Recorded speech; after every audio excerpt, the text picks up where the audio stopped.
Welcome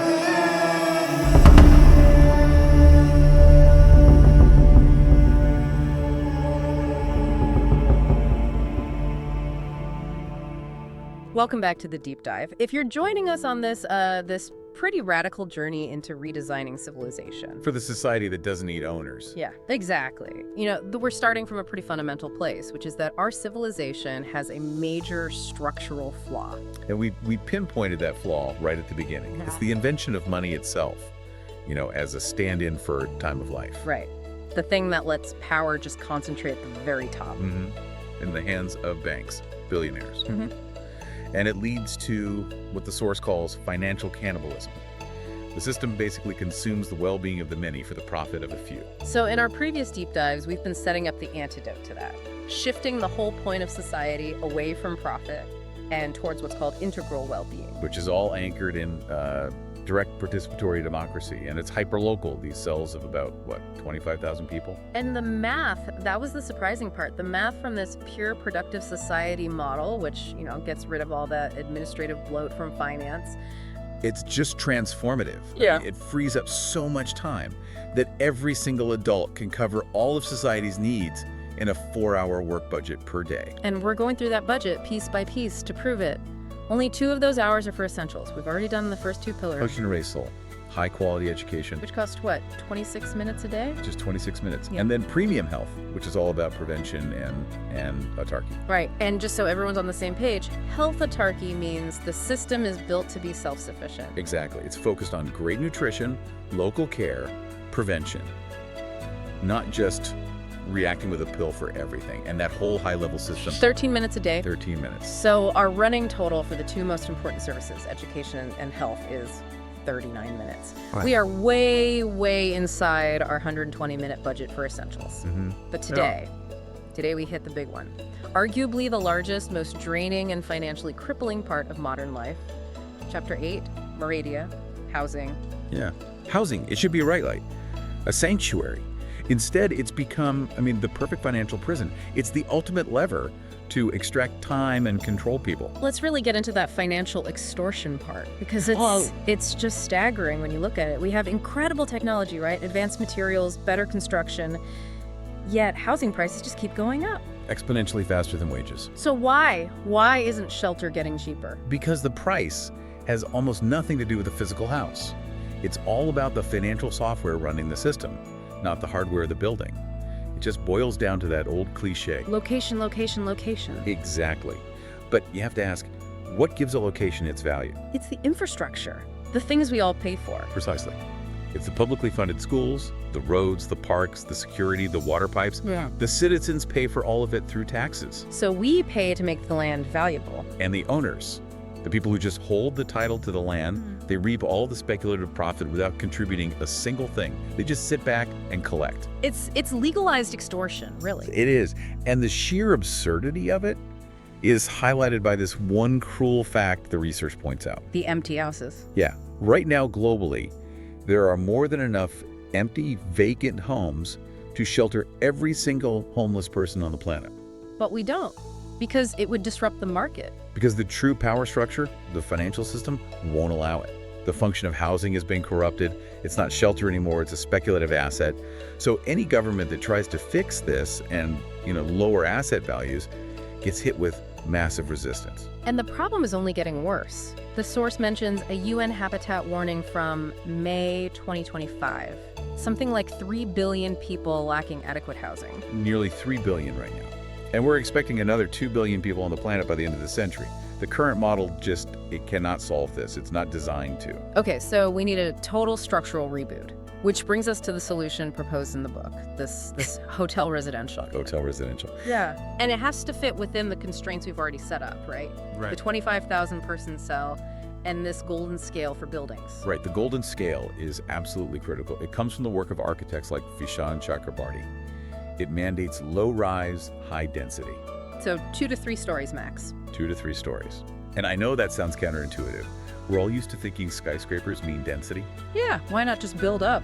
Because skyscrapers are incredibly inefficient. The energy needed for elevators, for pumping water hundreds of feet into the air, for climate control, it's immense. They're resource hogs. The golden scale maximizes density while keeping a human scale. And, crucially, it allows the building to be carbon negative. That's the key. By staying low, the entire roof is now available for solar, for rainwater collection, maybe small gardens. The building can generate surplus energy. Okay, so within these optimized low-rise buildings, we have the hotel residential. It's described as an extreme version of co-living. So what does an individual actually get? The private space is non-negotiable. That's fundamental. Every person gets their own luxurious private suite, 35 square meters. So good size. A great size. And it's fully soundproofed, climate-controlled, with a small living area, a workspace, and a little micro kitchen for, a coffee or a snack. And you don't just buy it. The source talks about a transition ritual. Yes, this is so important. You don't buy shelter with money. You earn your place in the system with your time. The transition ritual is your rite of passage into adulthood, where you actually contribute your labor to building or maintaining the community's housing. So you've literally invested your own time into the system. You've earned your unit. It connects the right to housing with social contribution, not financial capital. I see. Okay, so private space is guaranteed, but everything else is collective to maximize quality and efficiency. And when we say collective, we mean top tier. We're talking shared home theaters, SBAs, proper co-working offices, industrial laundromats, but the single biggest game changer Is the restaurant. the 5-star self-service restaurant, managed by a professional chef and a nutritionist for the whole building. Just think of the time saved. No more individual grocery shopping, cooking, cleaning up. Exactly. You eliminate 200 separate, inefficient little kitchens, 200 fridges, 200 sets of pots and pans.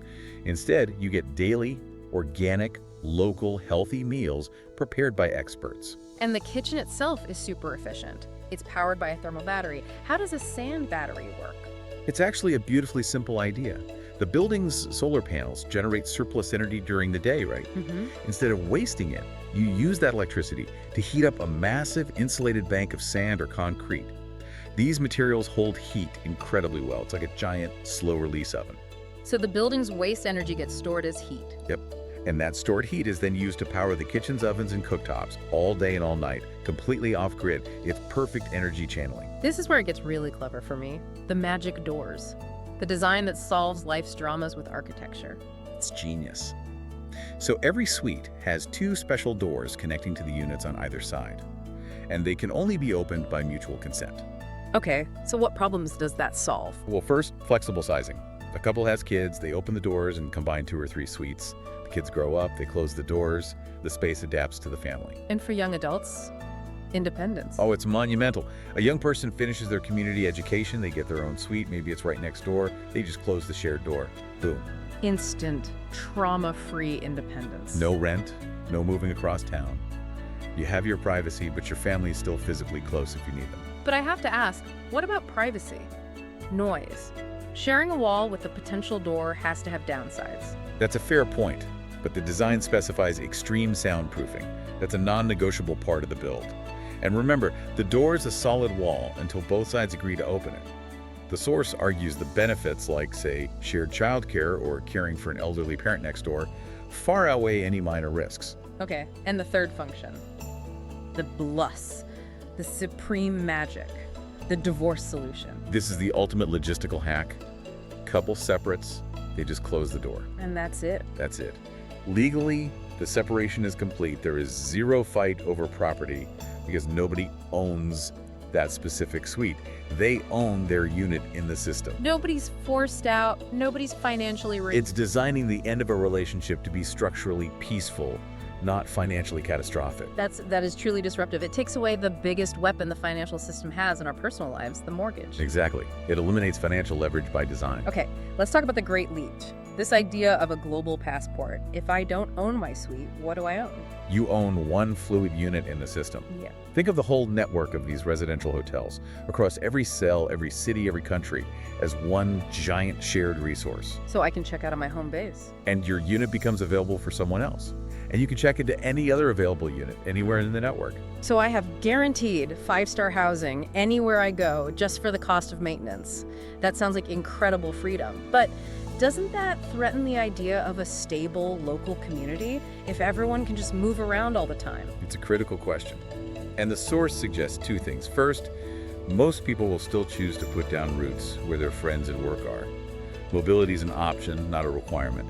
But second, it promotes something called intelligent minimalism. The idea that freedom kind of forces you to travel light. Precisely. If your home can be anywhere, you can't be dragging around mountains of stuff. It naturally incentivizes you to own only what's essential and portable.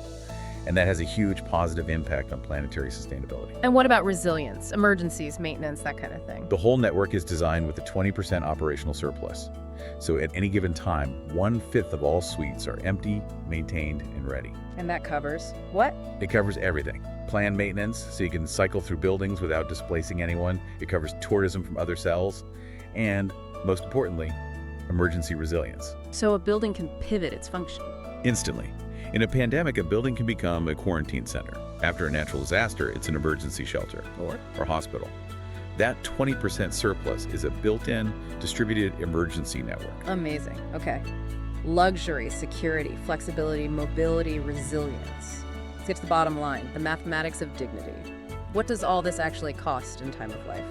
So the total cost in the source is, it's all-inclusive. It covers maintenance for the building, the common areas, the neighborhood plaza, the monthly suite cleaning. And the restaurant staff, the chef, the nutritionist. Everything. And the grand total in the pure productive society comes to 18.61 minutes per active person per day. 18. Let's just round it up to 19. 19 minutes. 19 minutes a day for guaranteed high-end shelter with no debt and global mobility. If we were to translate that into today's money, just for context, what would that look like? Based on the productivity models, it's about $162 a month in Brazil, or maybe around $277 a month. $277 a month for a 5-star existence. When you see that number, you suddenly realize the sheer scale of the financial extraction happening in today's rental and mortgage markets. It's just immense. Okay, let's do the final tally for our basic needs budget so far. Okay, we had education at 26 minutes, right? Health at 13 minutes, and now housing at 19 minutes. Well, that adds up to 58 minutes, exactly 58 minutes. Correct. We have solved 3 of the biggest, most chronic problems in modern society at an exemplary level. And we've used less than 1 hour of our 2-hour budget for basic needs. It's just more proof that civilization doesn't really have a resource problem. It has a design problem, a distribution problem. Yeah. This design transforms housing from a prison into a portal to freedom. It gives you security without the chains of debt. The home is no longer a liability on a balance sheet. It's a fluid right that provides dignity, a launch pad. So we've tackled the big problems that weigh on the individual. Next time, we have to face the really serious global threats, the ones that concern all of humanity. Air, water, and energy. Exactly. How are those massive necessities managed in this decentralized 4-hour world? That's the ultimate test of the whole design, really. We'll get into that next time.